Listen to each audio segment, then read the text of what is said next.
Hey, this job looks perfect. It says you need people skills, Check. driver's license, Check. and a high school diploma. You got one of those, right?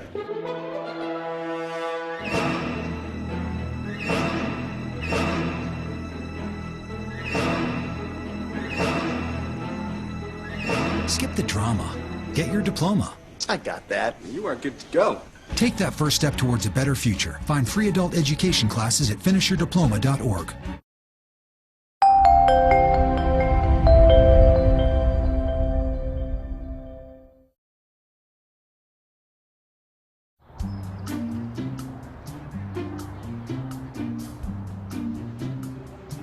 Don't worry. The 74 people were picked before me in the NFL draft. To fight childhood obesity, United Way and the NFL are helping kids play at least 60 minutes a day. Okay, time for the team obstacle course. Yay! What this place needs is more healthy kids. To get involved or donate, go to unitedway.org/play60. Now I get it.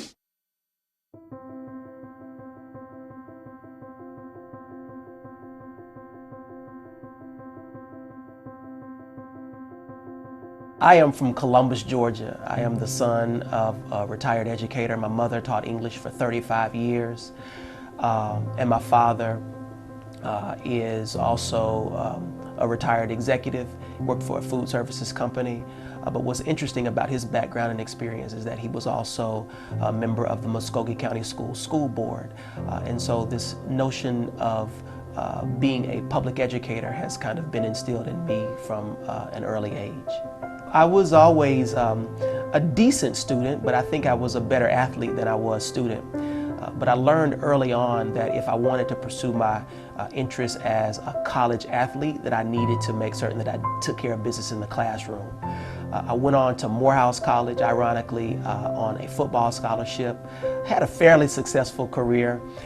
But I think what was most interesting about my experience at Morehouse College was the relationship that I had with my mentor, a woman by the name of Dr. Joni Wynn.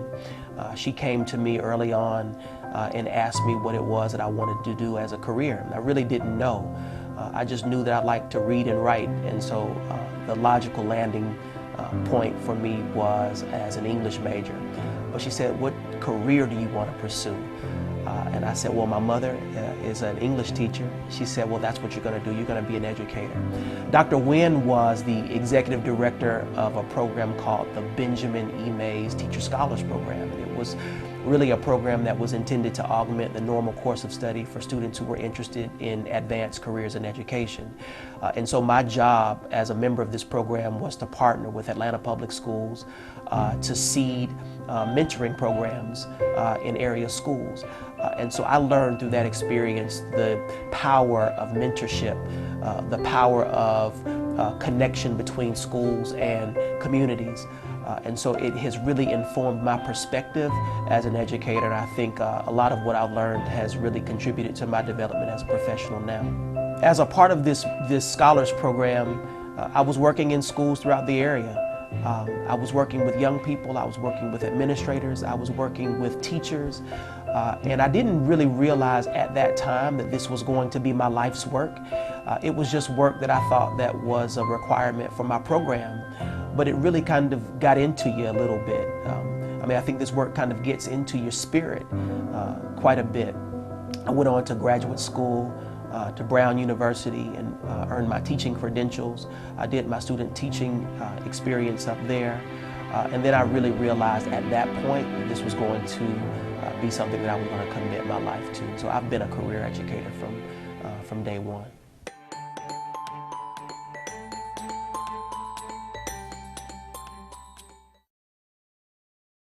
Morning, Gary. We are GetSchooled.com. You want a college education, don't you? You know you do. Yeah, but I don't know where to start. That's why we're here. We're free, handsome, I think we're breathtaking. and here to guide you through every step of the way, starting with attendance. Gary, financial aid forms. Biology homework, G. I got this. Is that Bran?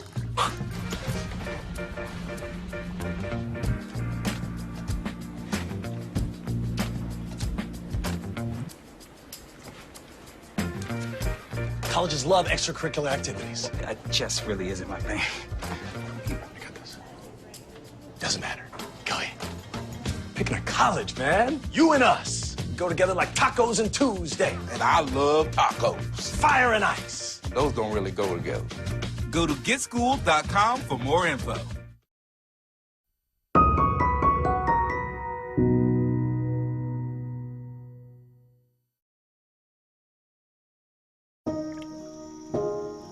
This is the story of a boy who didn't talk for a long time.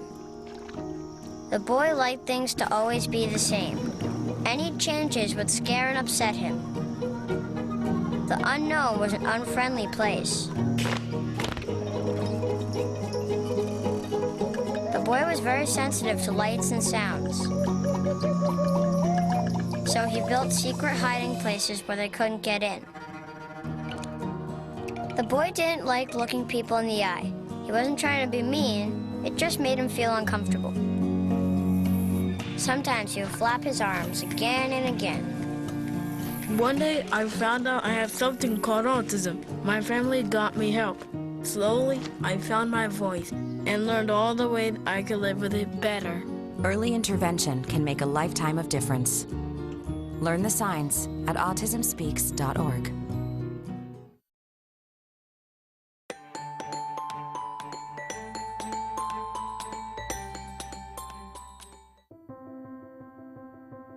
So it's interesting, you know, my parents have always allowed me to kind of pursue the things that were of most interest to me.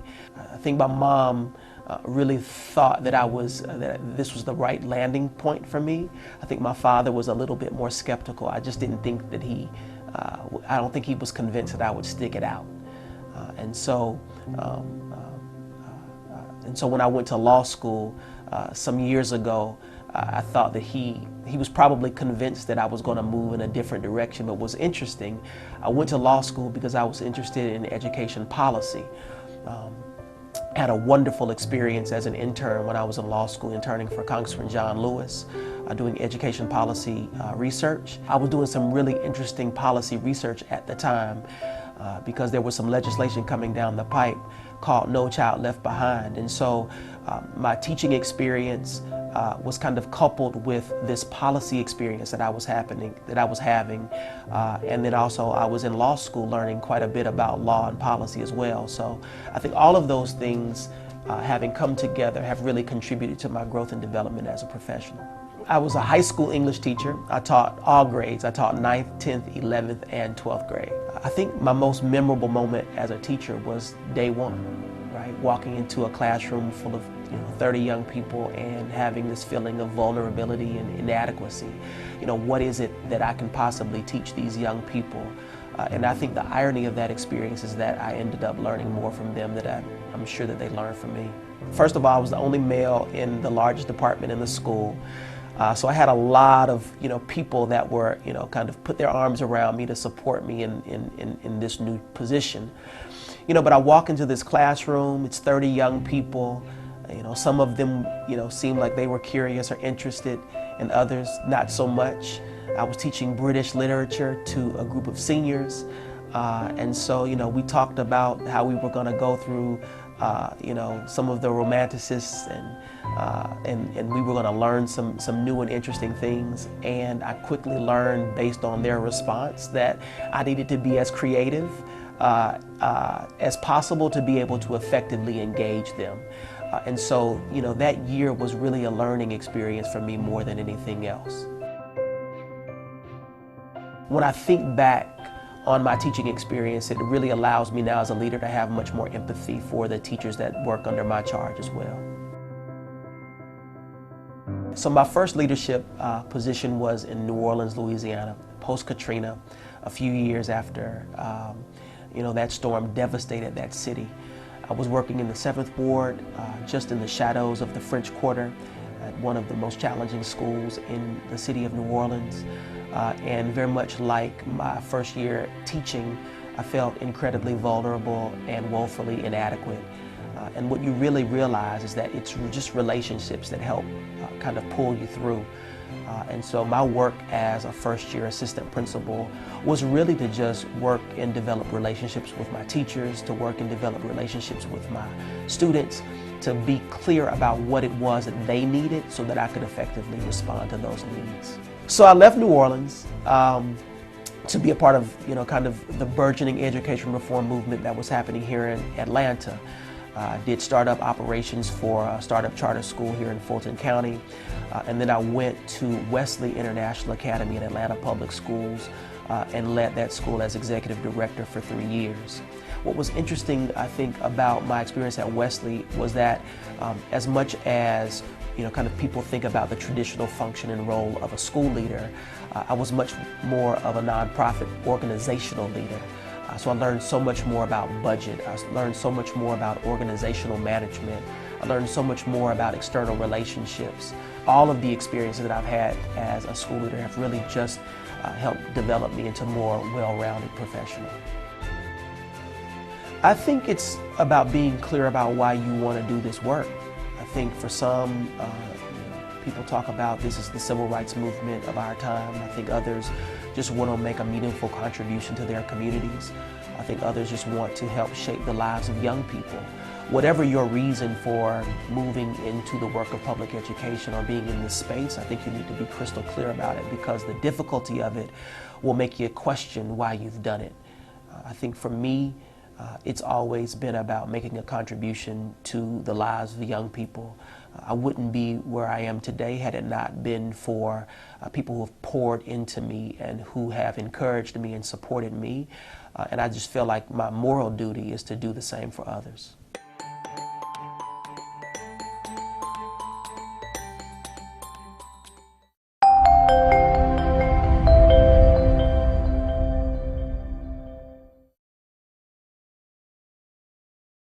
Thanks for coming in for the interview. Oh, yeah, of course. All right, we got your personal references, your resume, high school diploma or equivalent.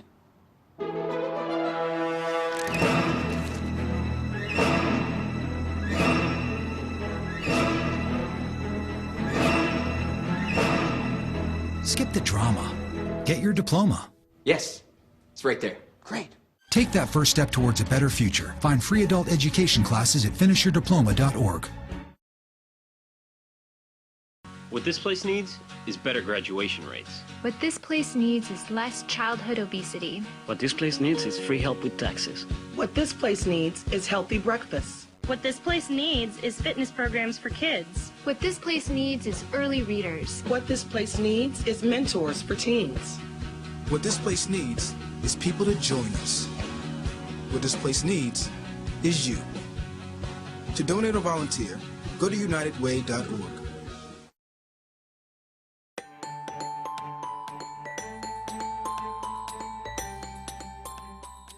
So I think we've done some really wonderful work around assessment. I think we've done some really wonderful work around standards and teacher quality and evaluation.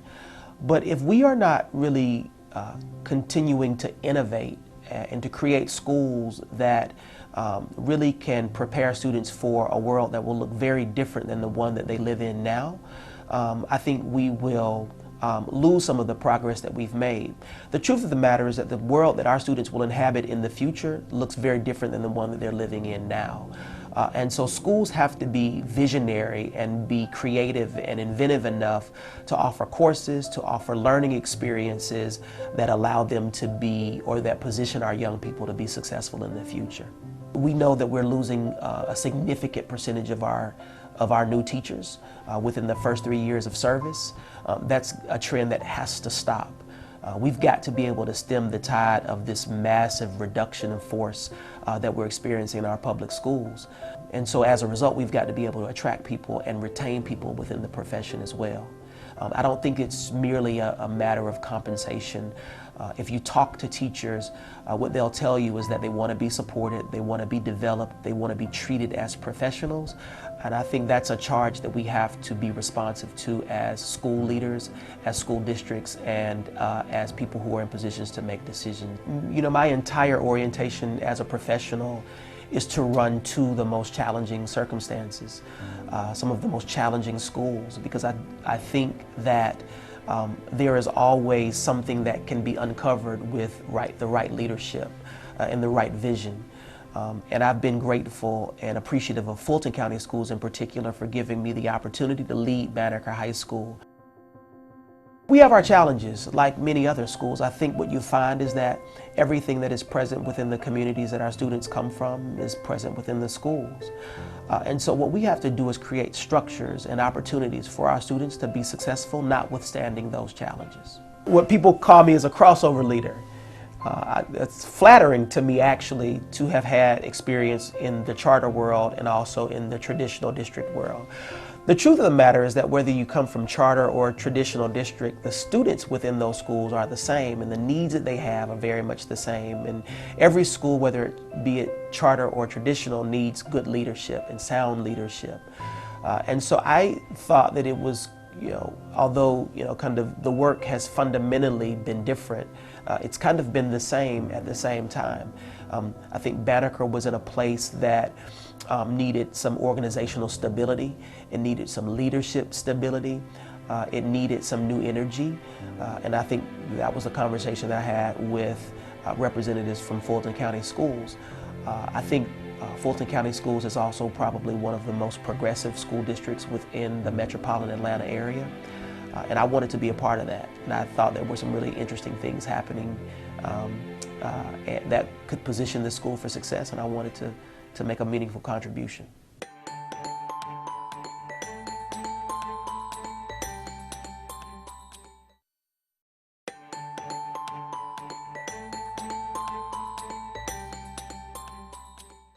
Political instability. What country? Brazil. A lot of corruption, unemployment, a lot of poverty. Okay, good. So they are working. Yeah. All right. I'm just checking. It is a new day at Banneker High School. When you walk into our building, you walk underneath an awning that says it's a new day. That is symbolic of the fact that every time you walk into our building, there are new opportunities for you to learn. There are new opportunities for you to help move this school in a positive direction. There are new opportunities for you to inspire the life of a young person. And so I wanted to constantly remind our faculty and staff, our parents, our community partners, our students of that everything that you did from the day before can be made anew the following day. We really believe that whatever your dreams may be beyond your days at Banneker High School, we can make them come true here. If you look at our ROTC program, so we talk about preparing our students to be successful beyond their days at Banneker High School. So whether that's transitioning into the world of work, whether that's transitioning to post-secondary education, or whether that is moving into the military, we think that there are tracks at Banneker High School that you can pursue and engage yourself in that will prepare you to be successful in either of those pursuits. Our JA/MBA magnet program, I think, is probably one of the most exciting aspects of our school this year. Because what it does is it creates a new learning framework for our young people around business and entrepreneurialism and marketing and things of that sort. And the truth of the matter is that our young people, if you were to ask them, what do you want to do when you leave Banneker High School? In the past it was, I want to be a professional athlete. But that response has now been overtaken by wanting to own their own business. They may not know exactly what that is, but they know they want to work for themselves and they want to use their own industry and resources and grit to be able to create a pathway for themselves. And so some of the fundamental tenets of our business academy magnet program allows them to pursue those things, marketing and business development. And so when we put structure around those interests, there's no telling what our students can actually do.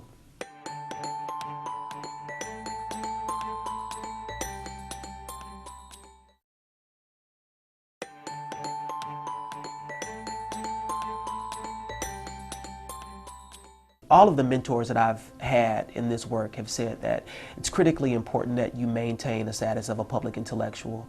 And I'm not sure that I have reached that status just yet, but I think some of the contributions that I try to make to the general kind of education space is through my blog. And so many of my parents and families, many of our external partners constantly ask me about things that don't necessarily have anything to do with what's happening within the four walls of our building. And so the outpost for me to be able to share some of my thoughts about those things manifests through my blog. The Paradox of Proficiency is an article that I recently wrote, which is, kind of tackles this question of what does it mean to actually be proficient. We're graduating students on an annual basis. Our students go out into the world of work, they go into post-secondary experiences, but by and large we are getting feedback that says that our students really aren't ready for the world of work and they aren't really ready to manage the rigors of post-secondary education. And so the question really is about, well, what does proficiency mean? I think as schools we have to be crystal clear about what students should know and be able to do. And I don't know that the purpose of the article was to kind of answer that question, but it was really to kind of be thought-provoking, to constantly challenge and question whether or not we're doing the right work and sending students off into the world to be successful. Banneker High School is a comprehensive high school. We have 192 staff members. We have over 1,600 students. We have a comprehensive athletics program. We have a comprehensive academic program. We have activities and clubs for our students to be a part of. And so as a principal in that kind of environment, there are so many opportunities for me to engage with my students and create new experiences that you otherwise would not have. So I enjoy working within the context of an organization that is as complex as Banneker is. And so my most memorable moment actually comes every day, is working with kids, working with teachers, working with our community partners. I'm proud to know that there's just so much interest in Banneker High School. We have people in and out of our building on a regular and consistent basis. Being able to tell our story is something that I just really enjoy.